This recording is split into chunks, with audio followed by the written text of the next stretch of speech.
Good morning, guys. As I promised, I'll do a short clip on the basics bookkeeping.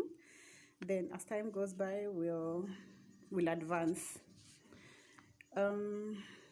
Bookkeeping is basically just keeping a record of all your financial transactions, from the sales to any other expenses incurred during the operations of the business. There are those of us who are in the products sector where we're selling products, and there are those of us who are offering services. The concept behind bookkeeping is generally the same. So I want us to work with an example so that it will be easy for us to understand. Let's use Miriam. And Miriam is in the business of selling clothes. So Miriam buys her clothes from, let's say, Silly. She sells them online to her clients. So there are some few costs she incurs, like the fare she uses to go to Italy, the packaging if she packages for her clients, the delivery costs, and eventually there's now the selling price. So basically the concept is, for your profits, it is your selling price. This is the price and you unauza hiyo nguo for, less the cost you bought the dress at, less any other costs which are related to getting the dress to the seller. So for us who are beginners, we could have an Excel sheet. It's an easy way of bookkeeping. If not that, you can use a book. There are ledger books that are sold in the supermarkets where you can record all your sales. And then those who are advanced, they have accounting softwares. So what you do, let me start with the book. The book is somewhere you detail down, like on the 7th of July, I bought 100 dresses at 100 shillings. That's the total cost is 1,000. I paid bus fare to Isili and back, 100 bob. I ate lunch. I paid the rider, something like that. Then when you get to the shop, you now sort your dresses, and you have your margin profits. A margin profit is basically the profit you wish to make after selling each dress. So let's say you want to sell your dresses, having bought them at 100, you now want to sell them at 250 each. So your margin profit is 150. But remember, there are other incidental costs that you incurred on getting all the dresses to the shop. So that is why it is very advisable to keep every record, so that at the end of the day, those incidental costs zenye hatuwezi attach them to a single dress, will pile them together and net them against the gross profits yenye tulipata after selling all the dresses. So let's work with a case like we say Miriam bought 100 dresses. She bought those dresses at 1,000 shillings each. So she incurred, the total cost of getting the dresses is 100,000. Then Miriam, in that month, she paid rent. She paid rent of 10,000. She paid riders, total of 5,000. She paid packaging costs of 3,000. She paid electricity and water, probably 2,500. She ate lunch while at work, so that's entertainment stroke lunch of probably, let's say, 3,000. And she paid herself a salary of 15,000.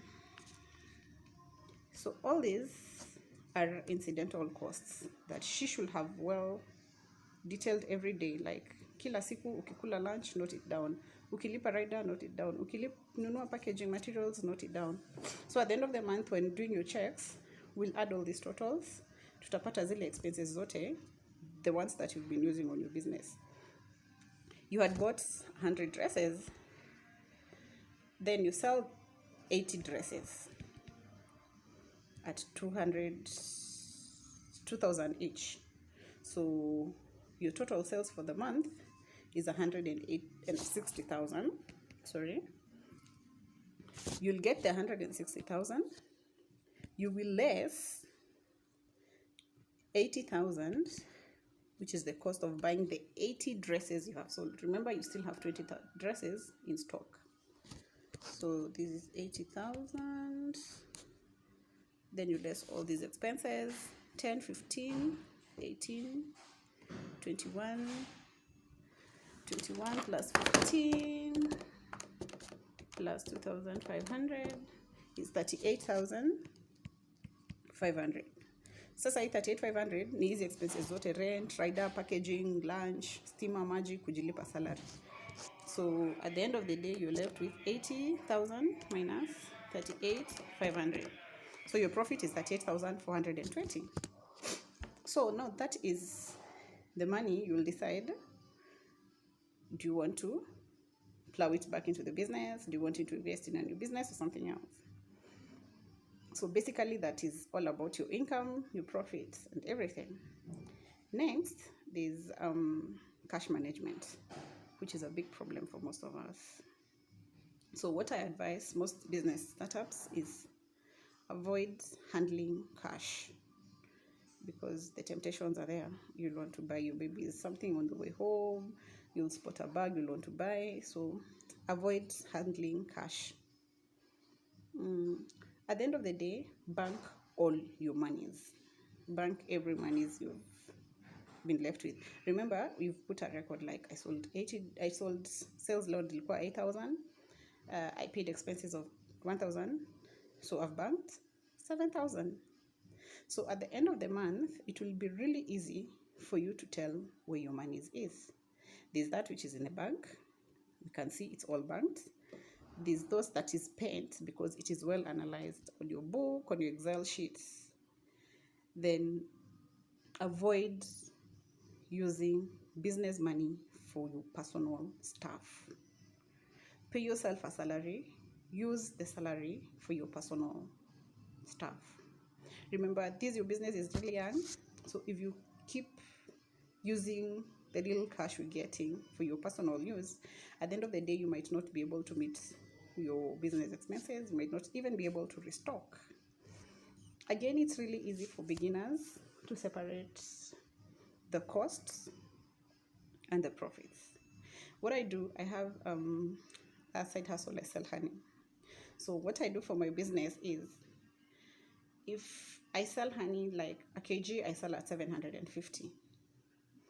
If let's say my cost of buying that 1 kg is 500, I always get 500 shillings from the sale, and I put it in KCB Mshwari. Then the 250 shillings, which is my profits, I back into my account.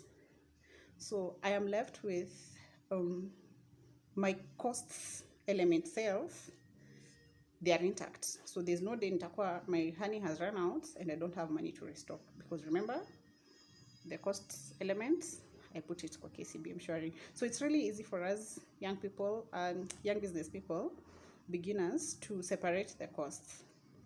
If you sell a dress for 2,000 and you bought it for 1,000, 1,000, put it in the bank, 1,000 the profit, use that to pay bills, to pay whatever, and then the amount left, work up a bank. Next, I think I just would want to explain on a spreadsheet.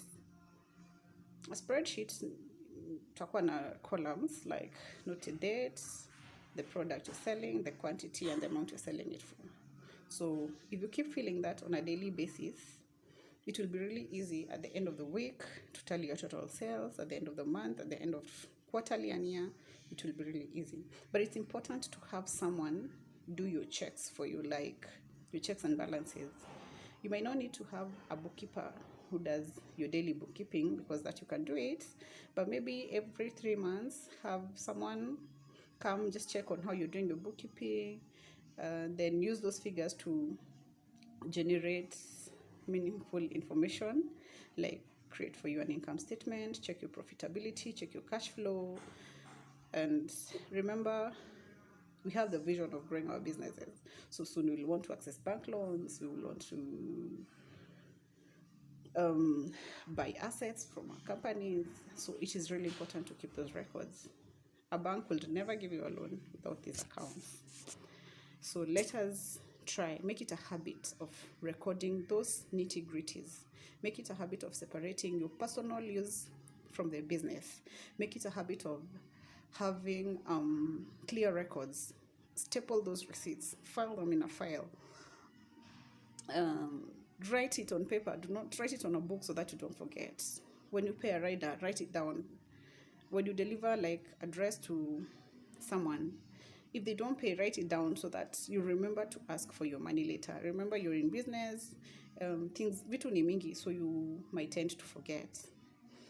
So for a beginner, I think that is very basic, and I have emphasized on the need to separate business and personal monies. I have emphasized on the need to write it down, to record it down so that you don't forget. I have emphasized on the need to separate the costs and the profits.